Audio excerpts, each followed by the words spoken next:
తెలంగాణ రాష్ట్ర ప్రజలందరికీ పేరు పేరున నమస్కారం తెలియజేస్తూ, తెలంగాణ రాష్ట్రంలో కొట్టాడి తెచ్చుకున్న తెలంగాణ నియంత నిరంకుశ పాలనైంది.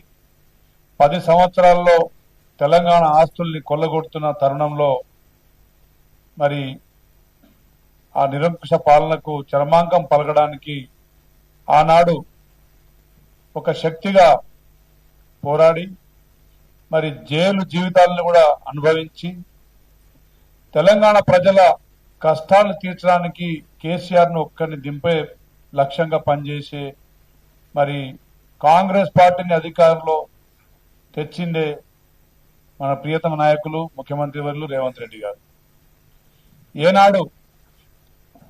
ఏనాడు ఒక్క క్షణం కూడా తీరిక తీసుకోకుండా ఆనాడు ప్రభుత్వంలో కాంగ్రెస్ పార్టీని ప్రభుత్వంలో నిలబెట్టే కృషితో పాటు ముఖ్యమంత్రిగా పగ్గాలు చేపట్టిన తర్వాత 2.5 సంవత్సరాల్లో తెలంగాణ రాష్ట్రాన్ని మరి అతి తక్కువ సమయంలో వారు చేసిన అప్పులకు మరి అసలు వడ్డీ కడుతూనే మరి సంక్షేమ పథకాలు, అభివృద్ధి కార్యక్రమాలు, ఎన్నో సాహసోపేతమైన నిర్ణయాలు తీసుకుంటూ ముందు సాగుతున్న పరిస్థితి తెలంగాణ రాష్ట్ర ప్రజలకు తెలుసు. ఇలాంటి తరుణంలో కాంగ్రెస్ ప్రభుత్వాన్ని విచ్ఛిన్నం చేయాలనో, రేవంత్ రెడ్డి గారి పాలనకు మరి అడ్డంకులు కల్పించాలనో ప్రతిపక్షాలు అహర్నిశలు శ్రమిస్తా ఉన్న పరిస్థితి కూడా చూస్తా ఉన్నాం. 10 సంవత్సరాలు విద్యార్థుల్ని కనీసం 10వ తరగతి పరీక్షలు కూడా నిర్వహించలేని, ఇంటర్మీడియట్ విద్యార్థుల ఫలితాలు సరిగా ఇవ్వక 27 మంది అమాయక విద్యార్థుల ప్రాణ బలిదానాలకు కారకులైన వాళ్ళు, పరీక్ష లీకేజీ మీద లీకేజీ పెట్టి ఎంసెట్ మరి పరీక్షను కూడా నిర్వహించలేని అసమర్థులు మరి ఈనాడు రేవంత్ రెడ్డి గారి ప్రభుత్వం మీద, ప్రజాప్రభుత్వం మీద విరుచుపడతా ఉన్న పరిస్థితి చూస్తా ఉన్నాం. ఇలాంటి తరుణంలో జిల్లాకు ఒక సీనియర్ నాయకులుగా ఉన్న మరి కాంగ్రెస్ పార్టీ నాయకులు ముఖ్యమంత్రి గారిని ఎవరైతే ప్రతిపక్షమైన కేసీఆర్ కుటుంబ సభ్యులు టార్గెట్ గా పెట్టుకొని విమర్శిస్తున్న తరుణంలో మరి విత్ ఇన్ ది పార్టీ సొంత పార్టీ నాయకులు కూడా అక్కడక్కడ విమర్శలు చేయడం, ముఖ్యంగా కొండా సురేఖ గారి కూతురు సుస్మిత గారు సంస్కారహీనంగా మాట్లాడడం, ఇది సభ్య సమాజం, తెలంగాణ సమాజం మొత్తం మరి అసహించుకుంటున్న పరిస్థితి చూస్తా ఉన్నాం. రేవంత్ రెడ్డి గారు పరకాల బహిరంగ సభలో ఒక ముఖ్యమంత్రిగా ప్రభుత్వం చేపట్టిన అభివృద్ధి కార్యక్రమాల గురించి వివరించారు.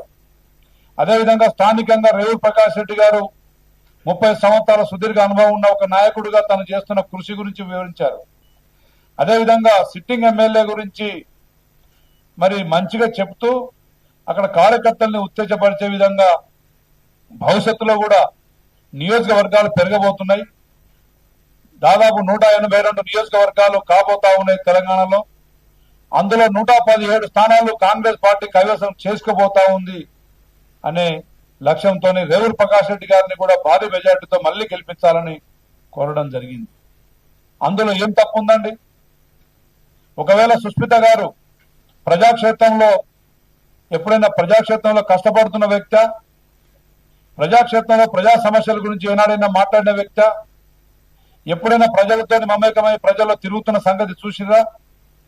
మరి ఏనాడు లేని వ్యక్తి మరి అకస్మాత్తుగా మరి రేవంత్ రెడ్డి గారి మీద టార్గెట్ చేసుకొని, వారి కుటుంబ సభ్యుల్ని టార్గెట్ చేసుకొని, రాజకీయాల్లో ఎలాంటి ప్రమేయం లేని కుటుంబ సభ్యుల్ని కూడా బాధితుల్ని చేస్తూ వారు మాట్లాడిన భాష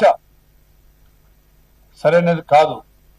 అది సరైనది కాదు, తప్పు జరిగిందని చెప్పాల్సిన మరి తల్లిదండ్రులు మరి 2 రోజులు మౌనంగా ఉండి నోటీస్ ఇచ్చిన తర్వాత వారికి సంబంధం లేనట్టుగా మరి జవాబు ఇవ్వడం కూడా వారి నిర్లక్ష్యానికి మరి అర్థం పడతా ఉంది. కాబట్టి క్రమశిక్షణ కమిటీ, కాంగ్రెస్ పార్టీ అధిష్టానం వారి మీద తప్పకుండా చర్యలు తీసుకోవాలి.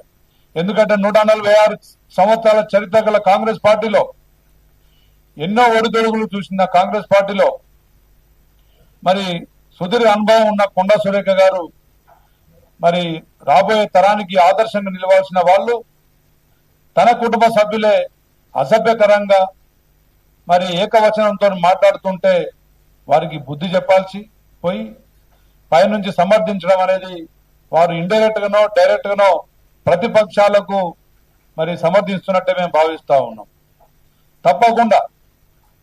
తప్పకుండా కాంగ్రెస్ పార్టీలో విచ్ఛిన్నం చేయాలని ప్రతిపక్షాలు చూస్తున్న తరుణంలో కాంగ్రెస్ పార్టీలో ఒక హోదాను అనుభవిస్తూ రాజశేఖర రెడ్డి గారి తర్వాత అంతటి నాయకుడు మా రేవంత్ రెడ్డి గారు అని చెప్పి చెప్పుకుంటూనే మీరు మన్ననలు పొందుతూనే మరి రాష్ట్ర అభివృద్ధిలో పాలు పంచుకోవాల్సిన సమయంలో మీరు ప్రతిపక్షాలను చేస్తున్న ప్రచారాన్ని తిప్పికొట్టాల్సిన తరుణంలో తిప్పికొట్టకుండా మరి మీ కుటుంబ సభ్యులతోని 2-3 పర్యాయాలు అదే విధంగా మాట్లాడడం అనేది మీ సంస్కారహీనతకు నిదర్శనం అని చెప్పి తెలియజేస్తా ఉన్నాం.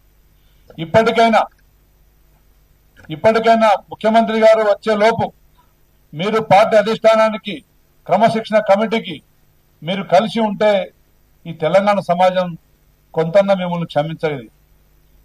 కాబట్టి మేమంతా మూకుమ్మడిగా ఎమ్మెల్యేలందరం ముఖ్యమంత్రి గారి పక్షాన మేము ఉన్నాం. తప్పకుండా ఈ తెలంగాణ భవిష్యత్తు దిశ నిర్దేశించే విధంగా రేవంత్ రెడ్డి గారి పాలన జరుగుతోంది. తప్పకుండా వారి పాలనకు మేమంతా సంఘీభావంగా ఉంటాం. తప్పకుండా కాంగ్రెస్ పార్టీ ఏ ఒక్క నాయకుడిని కాదు, ఇది ప్రజలది, పేద బడుగు బలైన వర్గాల ప్రజలది, బీసీ ఎస్టీ ఎస్సీ మైనార్టీలది, ఈ సెక్యులర్ పార్టీ. ఈ పార్టీలో ఎవరైనా పార్టీకి వ్యతిరేకంగా మాట్లాడుతున్నారంటే పార్టీకి నష్టం కలిగించే విధంగా భావించి క్రమశిక్షణ చర్యలు తీసుకోవాల్సిందే. వారు నైతిక బాధ్యతగా వారు రాజీనామా చేస్తే బాగుంటది. అదేవిధంగా వరంగల్ రాజకీయాల్లో సురేఖ గారు మంత్రిగా 2.5 సంవత్సరాలు గడిచిన తర్వాత కూడా ఏనాడు వరంగల్ జిల్లా సొంత జిల్లాలో నాయకులతో కూడా సఖ్యత లేదు. అంటే మీరు ఏ పార్టీలో ఉంటే మిమ్మల్ని గెలిపించుకోవాలి, మీరు ఏది మాట్లాడితే అది స్వీకరించాలి, చర్యలు తీసుకుంటేనేమో బీసీ కార్డును వాడుకోవాలి. ఇదా మీ సంస్కృతి. మీరు మారని పార్టీ లేదు, మీరు మాట్లాడని మాటలు లేవు. ఏ నాయకుడిని మీరు రాజశేఖర రెడ్డి గారిని ఆ తర్వాత కేసీఆర్ గారిని మీరు ఎక్కడ ఉంటే అక్కడ వారిని విమర్శించే సంస్కృతి ఇది ఎంతవరకు? ఒకసారి ఆత్మవిమర్శ చేసుకోండి. మీరు ప్రజలకు చేస్తుంది ఏంటి? అక్కడ జిల్లాలో మీరు మాలాంటి ఎమ్మెల్యేలకు మీరు చేసిన సహకారం ఏంటిది? ఒక్కసారి ఆత్మవిమర్శ చేసుకోండి. అంటే మీకు ఉడితే మాత్రం ప్రతి ఒక్కరు నాయకులు అయిపోతారా? నాయకులు ప్రజలు తయారు చేస్తారు.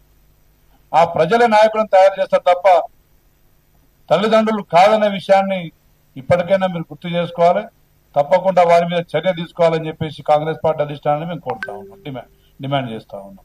Thank you.